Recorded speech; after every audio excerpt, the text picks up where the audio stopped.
One Tuesday morning in autumn, at precisely 8:30, Sherlock Holmes received a mysterious message that two men of great public distinction would be visiting Baker Street in their private capacity and under circumstances of complete secrecy.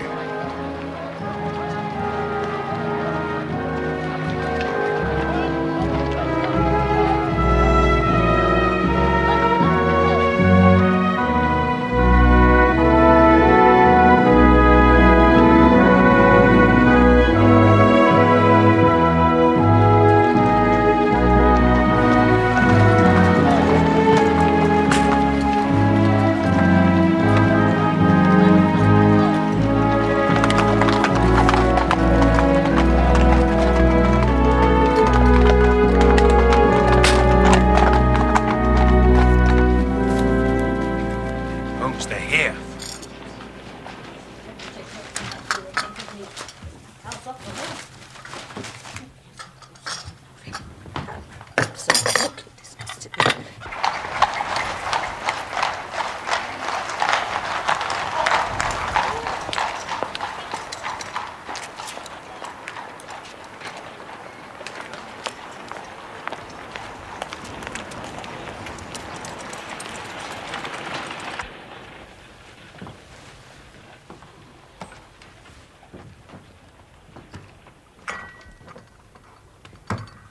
In brief, Mr. Holmes, a document has been stolen from my private dispatch box. And when I discovered my loss, which was at 8 o'clock this morning, I at once informed the Prime Minister. It was at his suggestion that we both come to you. You have informed the police? No, sir, we have not done so. Nor is it possible that we should do so. To inform the police must, in the long run, mean to inform the public. And that is what we particularly desire to avoid. And why, sir? Because the document in question is of such immense importance that its publication might very easily, I might almost say probably, lead to European complications of the utmost moment. Unless its recovery is attended by the utmost secrecy, then it may as well not be recovered at all. For all that is aimed at by those who have taken it is that its contents should be generally known. I understand. Watson, do sit down. Now, Mr. Trelawney Hope, I would be much obliged if you would tell me the exact circumstances under which this document disappeared. As Secretary of State for European Affairs, I received the letter 6 days ago. It was a letter from a foreign potentate, you understand. It was of such importance that I never left it in my safe, but I have taken it each evening from my office back to my house in Whitehall Terrace and kept it in my bedroom, locked in my dispatch box. And you are sure that it was there last night? Yes, I'm quite certain of that fact. I actually opened the dispatch box whilst I was dressing for dinner, and I saw the letter inside. It then remained upon my bedside table. Both my wife and I are light sleepers and are prepared to swear that no one could have entered the room during the night, and yet this morning, the paper is gone. What time did you die? At 7:30. How long was it before you went to bed? My wife had gone to the theater. I had waited up for her. It was 11:30 before we went to our room. So, for 4 hours, the dispatch box had lain unguarded. Mr. Holmes, no one is ever permitted to enter that room, save the housemaid in the morning and my valet during the rest of the day. They are both trusty servants who have been with us for many years. Besides, neither of them could have possibly known that there was anything more valuable than the ordinary departmental papers in my box. Surely your wife knew? Mr. Holmes, I've long known how high is Mr. Hope's sense of public duty. I'm convinced that in a case of this importance, it would rise superior to the most intimate domestic ties. You do me no more than justice, Prime Minister. Until this morning, I have never breathed one word to my wife upon this matter. Well, who is there in England who did know of the existence of this letter? Each member of the cabinet was informed of it yesterday, but the pledge of secrecy which attends every cabinet meeting was increased by the solemn warning given by the Prime Minister. God! To think that within a few hours I myself should have lost it.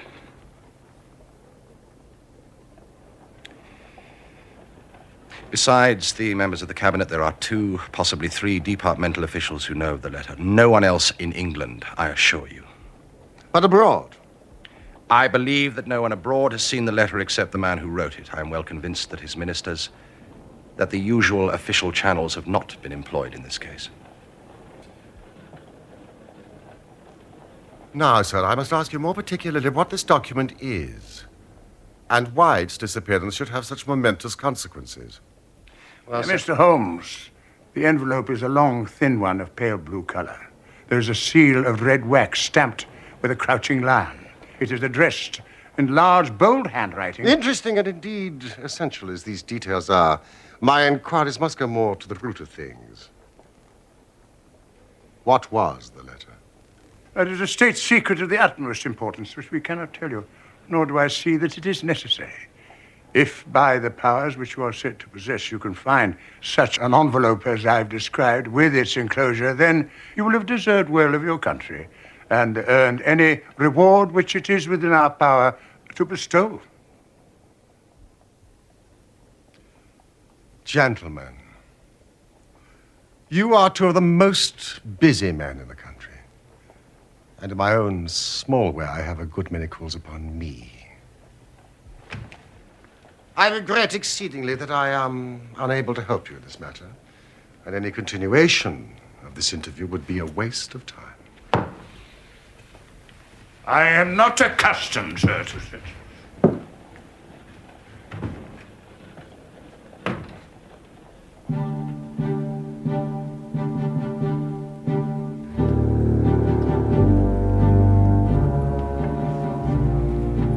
Mr. Holmes, we must accept your terms. No doubt you are right, and it is unreasonable for us to expect you to act unless you have our full confidence. I agree with you, Prime Minister. Then I will tell you, relying entirely upon your honor and that of your colleague, Dr. Watson, I must appeal to your patriotism also, for I cannot imagine a greater misfortune for this country than that this affair should come out. You may safely trust us.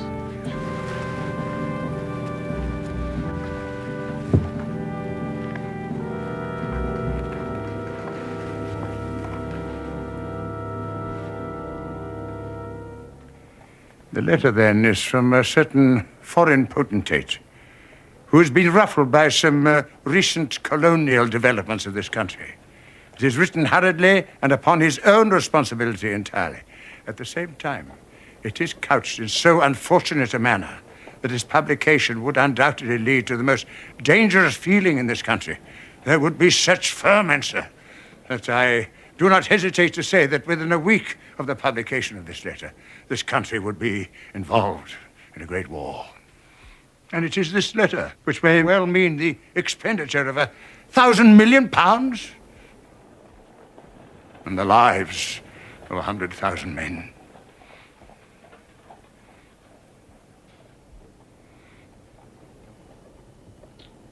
Have you informed the sender? A cipher telegraph has been dispatched. Perhaps he desires the publication of the letter. No, Doctor, we have strong reason to believe that he already understands that he has acted in an indiscreet and hot-headed manner. It would be a far greater blow to him and his country than to us if this letter were to come out.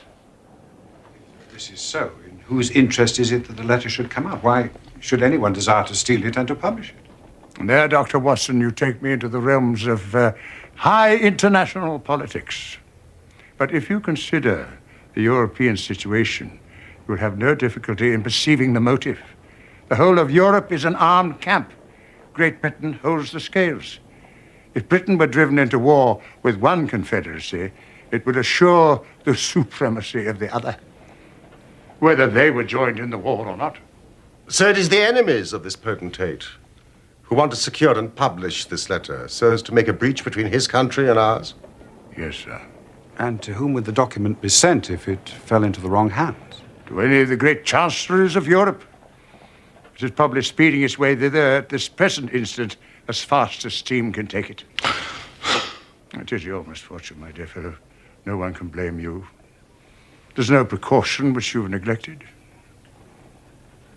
But now, Mr. Holmes, you are in full possession of the facts. What course do you recommend? You think that if this document is not recovered, there will be war? I think it is very probable.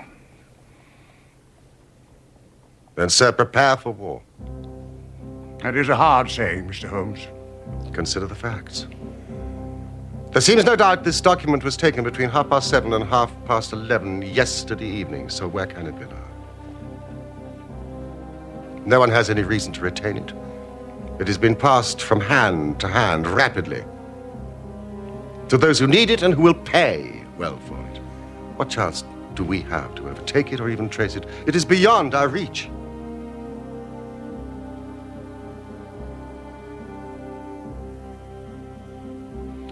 What you say is perfectly logical, Mr. Holmes. I feel that the matter is indeed out of our hands. Meanwhile, hope. We cannot ignore all our other duties on account of this one misfortune. And should there be any fresh developments during the day, we will communicate with you. And you, no doubt, will let us know the results of your own inquiries. Thank you.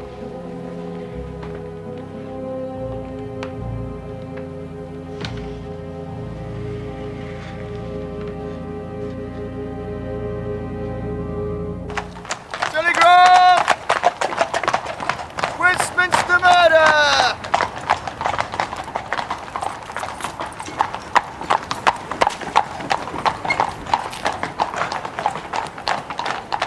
Westminster murder! Telegram! Westminster murder! Telegram!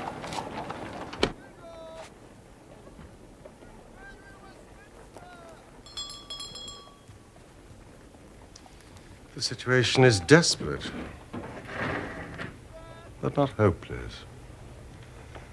There are only 3 men capable of playing so bold a game: Oberstein, La Rothiere, and Eduardo Lucas. Even now, if we could be sure which one of them has taken it, it is just possible that it does not pass out of their hands.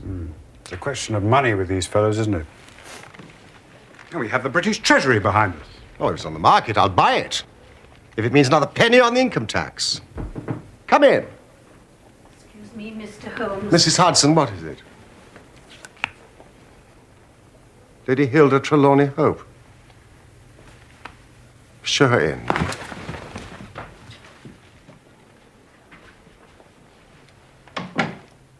Has my husband been here, Mr. Holmes? Yes, he has been here. Mr. Holmes, I implore you not to tell him I came here. Your ladyship puts me in a very delicate position. I beg of you to sit down and tell me what it is you desire. But I cannot make you any unconditional promise. Gentlemen, I will speak frankly to you in the hope that it will induce you to speak frankly in return.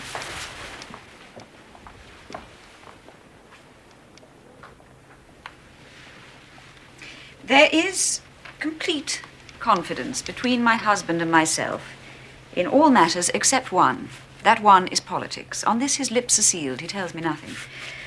Now, I am aware that there was a most deplorable occurrence in our house last night. I know that a paper has disappeared, but because the matter is political, my husband refuses to take me into his complete confidence. Now, it is essential, I say, that I should thoroughly understand it. You are the only people, save these politicians, who know the true facts. At least I presume you do. You presume correctly, madam. I beg you, then, tell me exactly what has happened and what it may lead to. Tell me all, Mr. Holmes.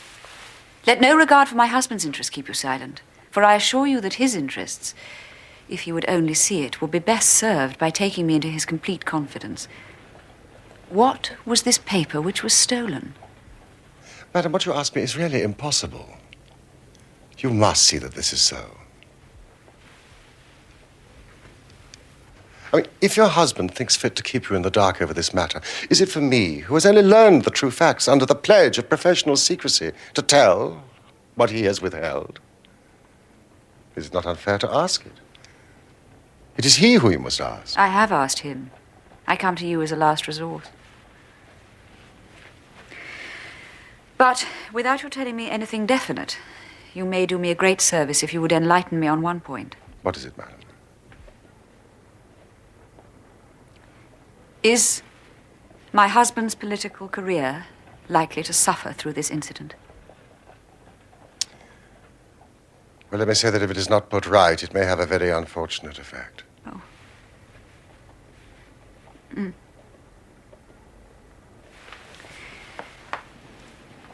One more question, Mr. Holmes. From an expression which my husband dropped in the first shock of the disaster, I understood that terrible public consequences might arise from the loss of this document. If you said so, I cannot deny it. Of what nature are they? There again, you ask me more than I can possibly answer. Then I will waste no more of your time. I cannot blame you, Mr. Holmes, for refusing to speak more freely. And you on your side will not, I'm sure, think the worst of me because I desire to share my husband's anxieties, even against his will.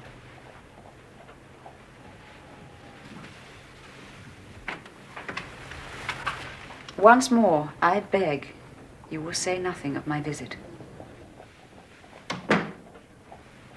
I say, what a really remarkable and beautiful woman. The fair sex is your department, Watson. What did you really want? Surely her own statement was clear and her anxiety very natural. Think of her appearance, Watson, her manner, her suppressed excitement, her restlessness, her tenacity in asking questions. Remember, she is the youngest daughter of the Duke of Belminster and comes of a caste that does not lightly show emotion. She was certainly much moved. And you observed, of course, how she maneuvered to have her back to the light. She did not wish us to read her expression too closely. Yes, she chose that chair in the whole room. And yet the motives of women are so inscrutable. I mean, how could you build on such a quicksand? Their most trivial action may mean volumes, or their most extraordinary conduct may depend upon a hairpin or a curling tongs. Yeah. Good morning, Watson. You off then? Yes.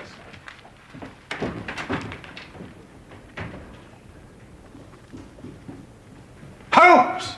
Was one of the agents you spoke of called Eduardo Lucas Yes. of Godolphin Street? Yes. You'll not see him. Why not? He was murdered in his house last night.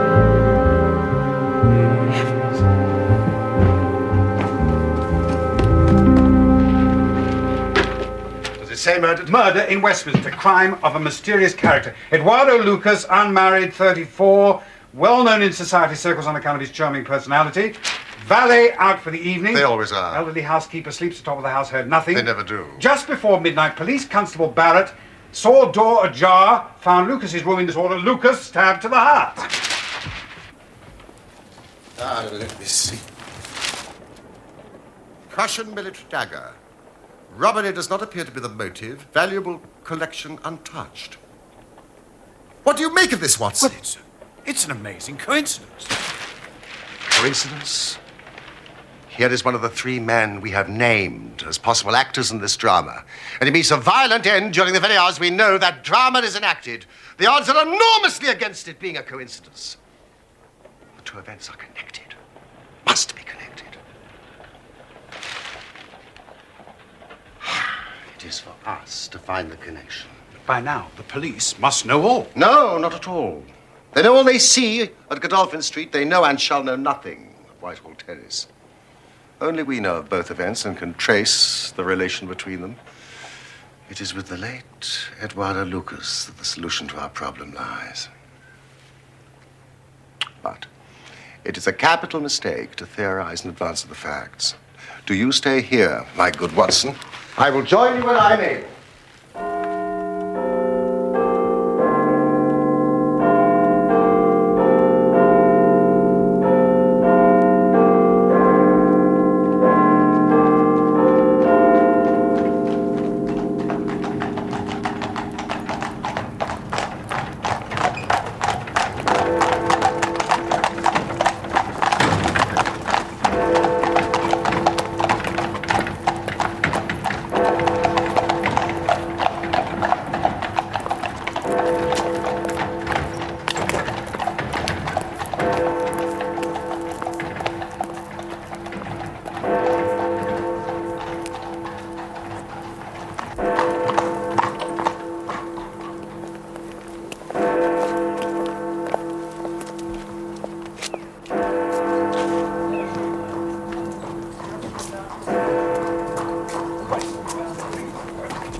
They've arrested the valet. Lestrade has been put in charge of the case. He's buzzing around like a bluebottle. I've got to know him rather well. Would it help if I spoke to him? No, it would not. This is a case where the law is as dangerous to us as the criminals are. We must be patient and wait.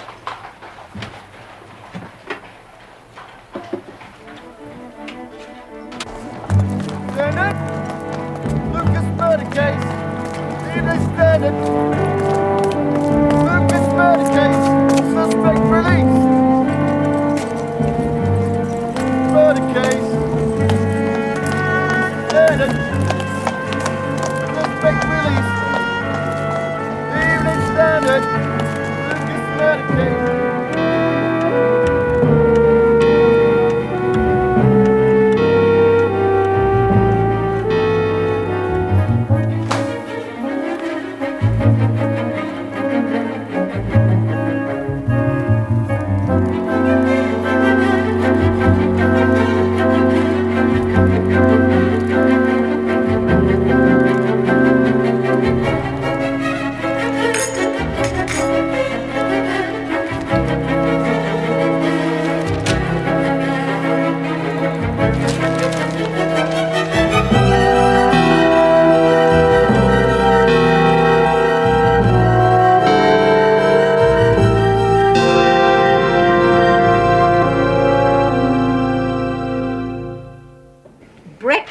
Mr. Holmes. No, thank you, Mrs. Hudson. I don't want to. I don't know. You'll fade away at this rate. I say, Holmes! They've found the murderer. Or rather, murderess. Indeed. There's a wire from Paris. Apparently, Lucas was leading a double life. He had a Creole wife in France where he called himself Henri Fournay. The woman was reported to the police yesterday by her servants. She is quite insane, a mania of a dangerous and permanent form. Poor woman. But listen to this. The same woman was seen in the neighborhood of Godolphin Street on the night of the murder and later made an emotional scene at Charing Cross Station. Now, what do you think of that? Oh, my dear Watson, you are so long suffering. If I've told you nothing over these last few days, it's because there is nothing to tell. Even now, this report from Paris doesn't help us much. Well, surely it's final as regards Lucas's death. The man's death is a mere incident, a trivial episode in comparison with our real task, which is to trace the document and save a European catastrophe. Now, if the letter were loose... No, it cannot be loose. But if it isn't loose, where can it be? Who has it? Why is it held back? Well, if Lestrade found it amongst Lucas's papers, he's not such a fool as to announce it. He would inform the Chief Commissioner. The Chief Commissioner would inform the Home Secretary, and he, in turn, the Prime Minister. No, it's not among Lucas's papers. But why is it held back? That is the question which beats in my brain like a hammer. Was it a mere coincidence that Lucas should meet his death on the night when the letter disappeared? Did it ever reach him? Has this mad wife of his taken it with her to Paris? If so, is it in her house in Paris? Should I go to Paris? That would alert the French police. Now, every man's hand is against us. And yet, the interests at stake are colossal. You know, should I bring this to a successful conclusion, it will certainly represent the crowning glory of my career. Holmes! Go!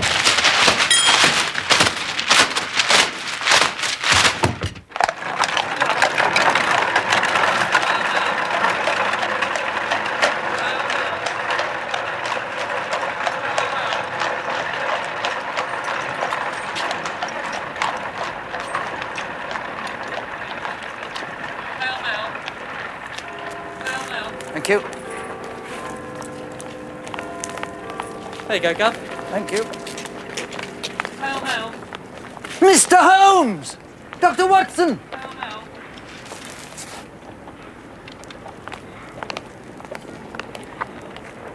hail. You've no doubt been following the Lucas case? Lucas? Lucas. Ah, yes, the name does seem familiar to me. Eduardo Lucas. Found murdered last Tuesday night at his house in Godolphin Street. Rather a distinguished gentleman. Student of international politics and a remarkable linguist, so they say. I've been in charge of the case, matter of fact.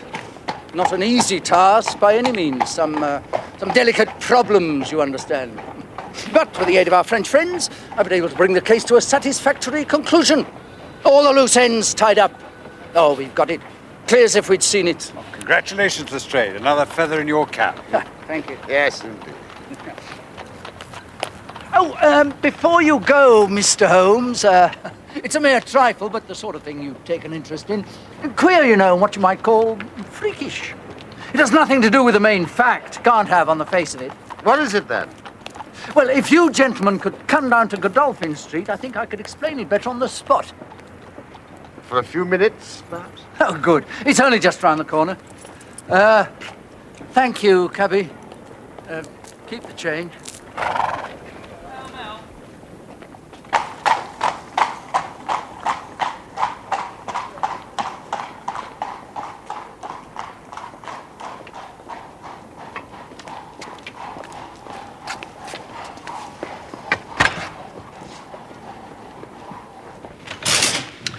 Here it all is. Now, the woman must have knocked on the door after she saw the valet had gone out. A surprise visit, no doubt. Lucas let her in. He couldn't keep her on the street, could he, his own wife? She was probably screaming at him, being French. Excuse me. Saying how she'd traced him and reproaching him and so on. Anyway, they came in here, and one thing led to another. And with the daggers being so handy, the end came soon. It didn't happen in an instant, though, for these chairs were swept over to the wall, and he had this one in his hand as if he'd been trying to hold her off with it. Yes, Lestrade, thank you. Now tell me about this trifle. Well, you know, in crimes of this sort, we keep things in their position. Nothing is moved. Officers in charge day and night. I'm always very particular on that point. Oh, yes, you're meticulous in your investigations, Inspector. Well, this morning we thought we could tidy up a bit. Post-mortem over, all the evidence to hand, investigation complete. However, this carpet. As you can see, it's not been fastened down, it's just been laid there. Now, we had occasion to raise it. And we found... Yes? You'll never guess in 100 years what we did find, Mr. Holmes. Now, you see this stain? A good deal of blood must have soaked through, must it not? Oh, undoubtedly it must. Then you'll be surprised to hear that there is no stain on the woodwork to correspond. No stain? But there must be. So you would say. Fact remains. There isn't.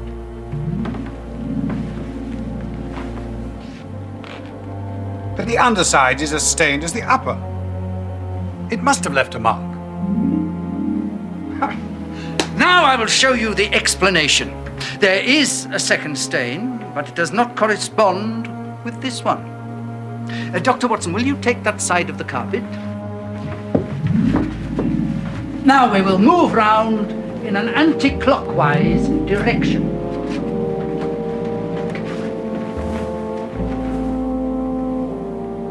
What I want to know is, Mr. Holmes, who shifted the carpet and why?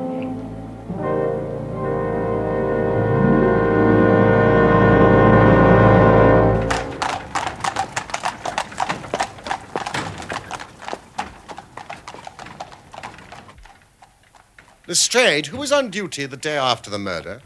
The day after. Macpherson. He's out there now. Take my advice, examine him carefully. I'll get him. Don't do it before us. We'll wait here. Tell him you know someone has been here. Press him.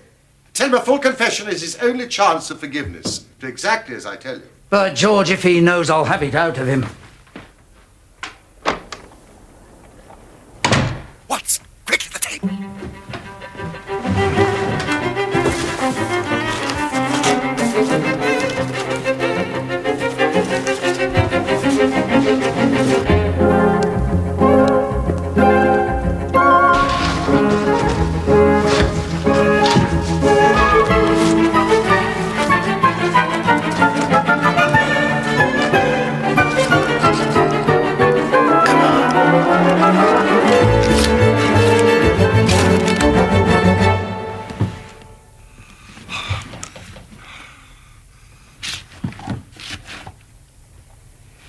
empty.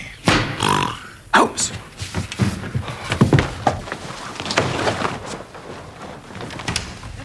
In all my years in the force. And another thing.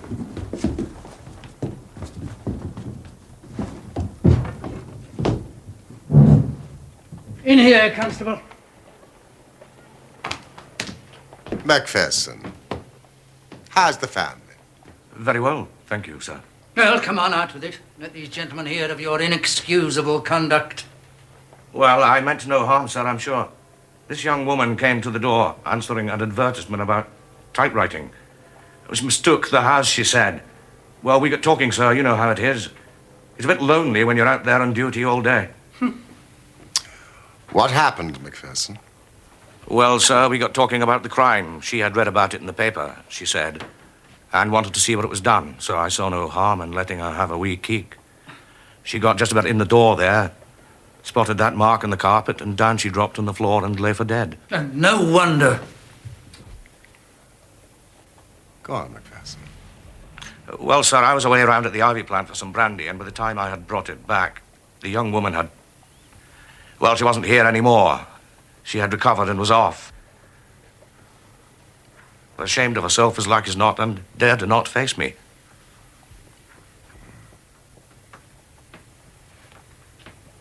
Macpherson, did you move the carpet? No, sir, I only straightened it out.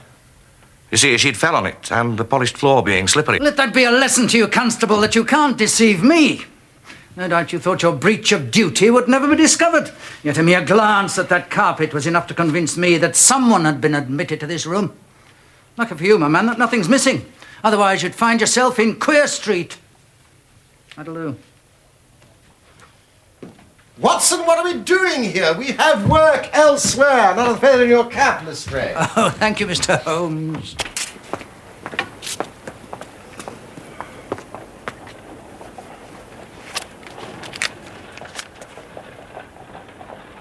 Good Lord, Mr. Holmes. Hey! Have you solved it? Hardly, Watson, hardly.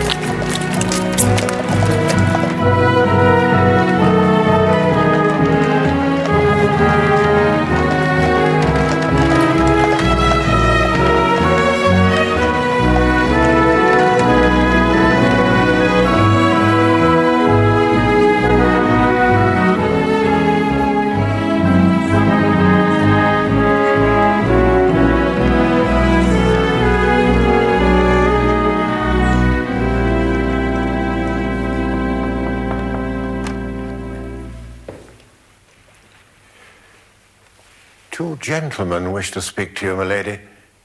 They do not have an appointment. Who are they, Bates? Mr. Sherlock Holmes and a Dr. Watson, my lady.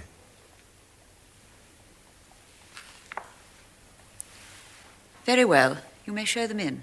Very well, my lady. Excuse me. Mr. Holmes and Dr. Watson, my lady. Mr. Holmes, this is surely most unfair and ungenerous on your part. I have desired, as I have explained, to keep my visit to you a secret, and yet you compromise me by coming here and so showing there are business relations between us. Unfortunately, madam, I have no possible alternative. I've been commissioned to recover an immensely important document. I must ask you, therefore, to be kind enough to place it in my hands. You insult me, Mr. Holmes. Do not ring, Lady Hilda. If you work with me, I can arrange everything. If you work against me, I must expose you. You're trying to frighten me. It's not a very manly thing, Mr. Holmes, to come here and browbeat a woman. You say you have something to tell me. Very well, I give you 5 minutes. Well, one is enough, Lady Hilda. I know of your visit to Eduardo Lucas, of your giving him this letter, of your ingenious return to the room on the evening after the murder, and of the manner in which you took this letter from its hiding place under the carpet. I have kept this because I thought it might be useful.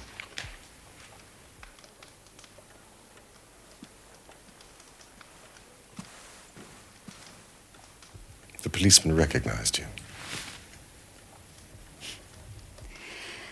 Once again, Mr. Holmes, I tell you, you're under some absurd illusion. Oh, I am so sorry, Lady Hilda. I have done my best. But I see that I'm in vain. Is Mr. Trelawney Hope at home? He'll be back at 12:30, sir. Then we have a quarter of an hour. We will wait here.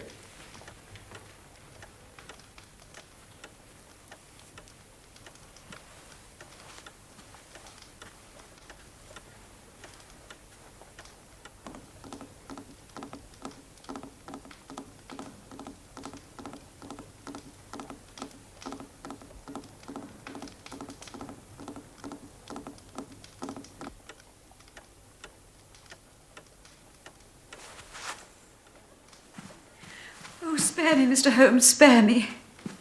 For heaven's sake, don't tell him. I love him so, I would not bring one shadow on his life, and this I know would break his noble heart. We have not an instant to lose. Where is the letter?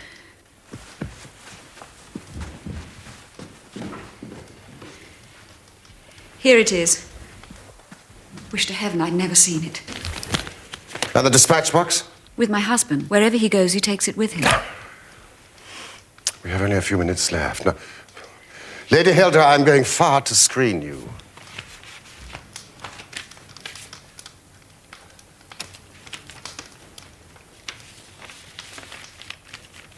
In return, you will spend the time telling me frankly the real meaning of this extraordinary affair.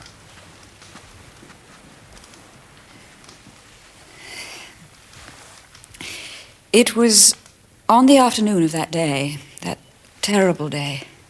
The day Eduardo Lucas was murdered. Yes. I was just going out to pay some calls when a confidential note arrived for me. It was from Lucas, asking me to visit him urgently, as he had important and private information for my ears alone.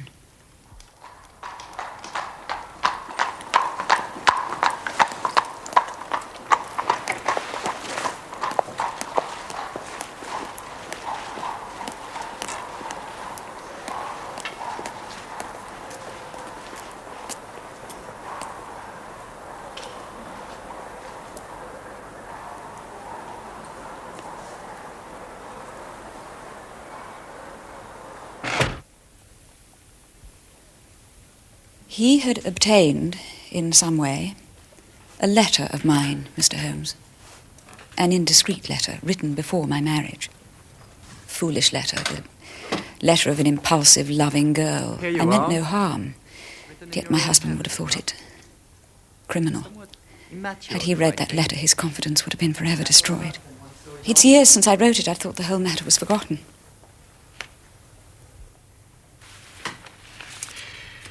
No doubt you remember the content very well. Very sprightly, I must say. Very sprightly. You make a charming correspondent. What do you want with me, Mr. Lucas? May I have my letter back, please? Of course you may, Lady Hilda. But this is a very valuable piece of paper, would you not agree? I'm sure if it was laid before your husband, he would hardly fail to appreciate the contents. You're a blackmailer. A businessman, Lady Hilda. This is purely a business transaction on my side. I can assure you I wish no ill to you or your husband. How much money do you want for that letter, Mr. Lucas? Let's not speak of money, madam. My business is not so simple as that. Well, the matter is an easy one.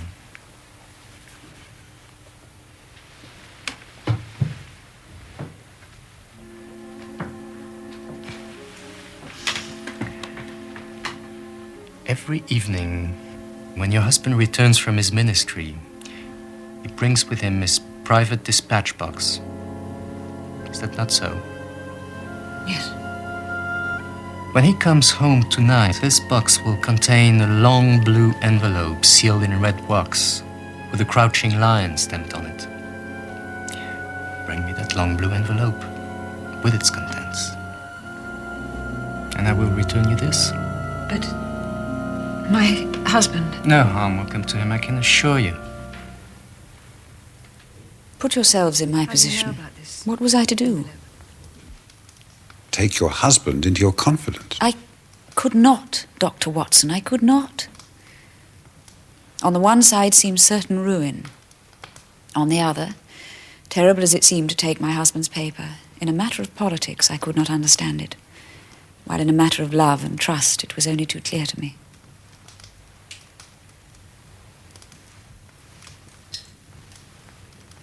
I did it, Mr. Holmes. I did it. I invented a story about going to the theatre.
J'étais sûre! Je le savais! Alors c'est toi, sa nouvelle petite pute! Marianne, qu'est-ce que tu fais ici? Marianne! Tu sais bien que tu n'as pas le droit de quitter l'hôpital, arrête! Je suis sa femme! Marianne, ça suffit!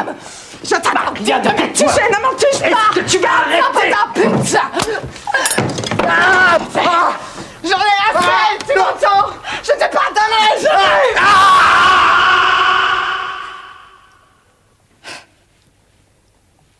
The next morning, I realized I'd only exchanged one trouble for another. I followed my husband to Baker Street and then came to you myself in order to understand the full enormity of the offence. I alone in the world knew where the paper was hidden. My whole mind was turned to the one thought of getting it back. What I did, and here he is now. Any news, Mr. Holmes? Any news? I have some hopes. This is a matter of politics, my dear. We shall not be long.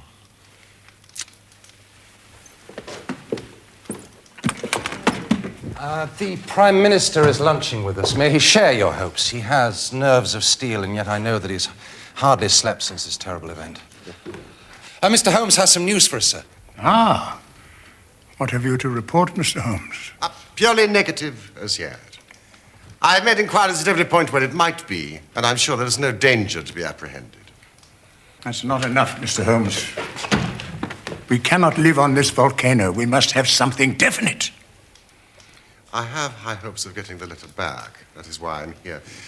The more I think of it, the more I am convinced that the letter has never left this house. Oh, really, Mr. But why should anybody take it in order to keep it in this house? I'm not convinced that anybody has taken it. Mr. Holmes, this joking is very ill-timed. You have my assurance it was taken. Have you examined the box carefully since last Tuesday morning? No, not thoroughly. I did not consider it necessary. You could conceivably have overlooked the letter. That is impossible, sir. I have heard of such things happening. You have other papers in the... Yes, all my confidential papers. It could have got mixed with that. It was on the top. The box could have been shaken. I had everything out. It's easily settled. Let's go and look. This is a farcical waste of time. Still, if nothing else will satisfy you, it shall be done.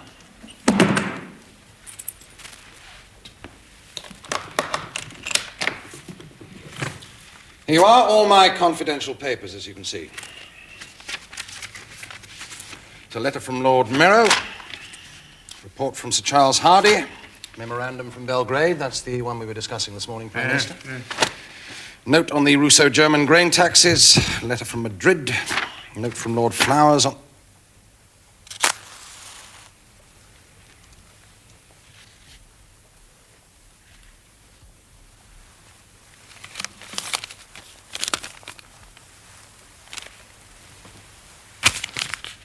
Yes, this is it.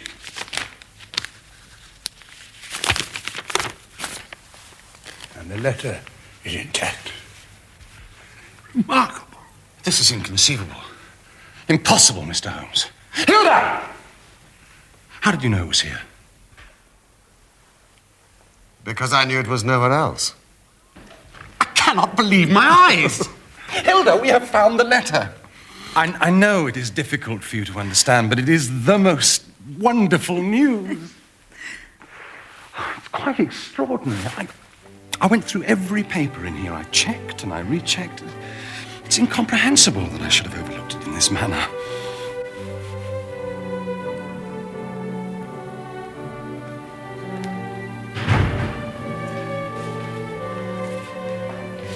Oh, gentlemen.